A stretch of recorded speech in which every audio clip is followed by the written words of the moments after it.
Muy bien, hoy en un día muy importante para millones de españoles, y esto lo están demostrando con toda intensidad en las calles de Madrid en particular, porque allí hay un fuerte impulso de la presidenta de la Comunidad de Madrid, Isabel Díaz Ayuso. Se está llevando adelante un hecho de significación política. La princesa Leonor ha sido recibida entre aplausos y gritos de viva en el Congreso, con un Madrid bueno, totalmente engalanado para recibir a Leonor Borbón Ortiz, en una jornada que tiene, bueno, ese sesgo del plantón que han dado los socios del Premier Sánchez.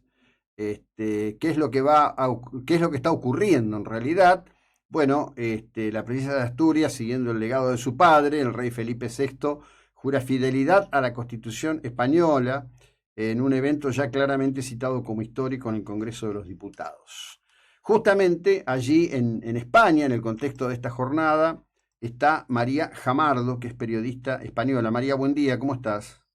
Muy buenos días, muy bien. Un abrazo a todos desde España. Bueno, gracias, lo retribuimos y lo apreciamos. Vengo siguiendo tus tweets hablando de la cuestión al respecto de lo que está ocurriendo a partir de el momento en que jamás ISIS perpetra crímenes de lesa humanidad en territorio de Israel y comienza lo que es en este momento y está en desarrollo una fuerte respuesta militar. No deja de sorprenderme cada día, si bien ahora hace ya más o menos 48 horas que los medios, tanto en España como en Argentina, dicen que la cifra de muertos es la que publica Hamas, que se tome la palabra de esta organización criminal como una palabra de valor para plantarla en un texto periodístico, ¿no? Bueno, asistimos a un doble conflicto. Yo creo que esto ha puesto en evidencia y, por desgracia, ha tenido que ser en Israel, tierra a la que yo tengo gran aprecio y cariño, em, para que el mundo haya asistido atónito. A cómo, además de la batalla militar, de esa defensa que Israel ejerce desde el pasado día 7 de octubre, día de ese fatídico holocausto en Israel y contra israelíes y judíos, la batalla del relato. Hay una segunda capa que trata de tapar la primera y de desviar el foco sobre lo importante y lo real para dar voz a la propaganda de los terroristas.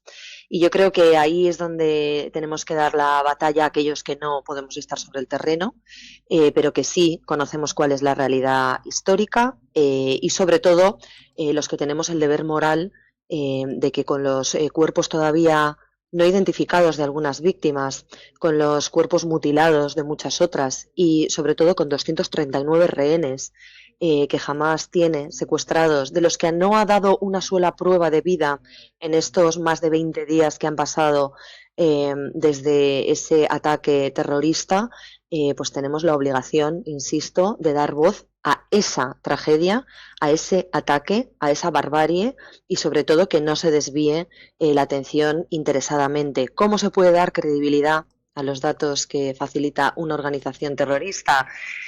Si aplicamos el sentido común, pues de ninguna de las maneras, pero especialmente si se pone el acento, e insisto, en que de esos 239 secuestrados jamás ha dado muestras de que en muchos casos no sabe dónde están y si lo sabe, desde luego no sabe en qué estado. Ujú. Ahora, en líneas generales, yo diría como mínimo curioso que haya una posición. Yo vi el otro día un debate tuyo no sé bien en qué canal de televisión de España era, En donde cuatro. en el 4 bien, y vos estabas, digamos, yo diría, dando datos, verdades de puño, en el sentido que eran datos ciertos, y la conductora estaba literalmente desesperada por sacarte del aire. Es una cosa muy curiosa, digamos, el apasionamiento que tienen al respecto de alinearse con algo que es tan contrario a todo, ¿no? Si yo muchas veces me pregunto, digo, todas estas identidades contemporáneas femeninas, ¿Qué creen que pasa en estos países con las mujeres? ¿Qué creen que podrían hacer en la Franja de Gaza como mujeres, seres humanos, ¿no? Destinadas a ser proveedoras de hijos para ser mártires, nada más. Yo creo que el profundo desconocimiento de la realidad es lo que lleva a algunos a hacer afirmaciones que son una temeridad, son afirmaciones temerarias, y creo que cuando uno habla sobre un conflicto de estas características y de esta naturaleza, lo que no puede es sobrevolar el hecho religioso, que es lo que pretenden hacer todos esos progres disfrazados de preocupación por los derechos humanos, que no han dicho nada, por ejemplo, de dónde están todos los judíos que en su día vivían en Irak, en Irán, en Siria, que vivían en Líbano, que vivían en Egipto o que vivían en Jordania. ¿Dónde están todos esos judíos? Preguntan a esos países dónde están los judíos que vivían en todos esos territorios. Quiero decir, obviar el hecho religioso y hablar de colonialismo, de tierras, de una lucha por el reconocimiento de un pueblo, que es en realidad algo que utiliza como titular Hamás cada vez que actúa para blanquear su terrorismo entre esa comunidad occidental buenista que está comprando su relato intencionadamente, pues desde luego yo creo que responde a la ignorancia y al desconocimiento, ¿no? Cuando los palestinos terroristas o los terroristas palestinos entran en Israel a atacar, o cuando lanzan sus misiles, esos que intercepta habitualmente y Mm. afortunadamente la cúpula de hierro, pues no lo hacen al grito de mis tierras o fuera los colonos, lo hacen a un grito muy concreto, Alá Akbar, y tiene un sentido Ujú. profético muy claro, y tiene mucho que ver con esa xenofobia, con ese apartheid histórico que les ha llevado a convertirse en los nuevos nazis, en los nazis del siglo XXI. El yihadismo islámico extremo es el que se ha convertido en el nazismo del siglo XXI. Y negar esa evidencia y querer enmascararla con todo el dolor que a todos nos provocan las víctimas civiles, Ujú. de las que el primer responsable es Hamás, con su pueblo, desde luego a mí me parece minimizar un problema que no es un problema localizado, aunque Israel padezca sus consecuencias directas en su propia carne, sino que creo que es un problema que afecta en general al mundo occidental. Sí, sí, creo que hay una cuestión ahí cultural muy profunda, que es complicadísima. El otro día yo estaba haciendo una nota a este respecto, me escribió un vecino de aquí de Mar del Plata que me decía, bueno, que él es una persona de confesión musulmana, que me escuchaba habitualmente, que le gustaba el programa, que él sentía que las cosas no eran como de esa manera, y yo digo, bueno, miremos simplemente cuál es el lugar de la mujer en cualquier régimen, ¿no?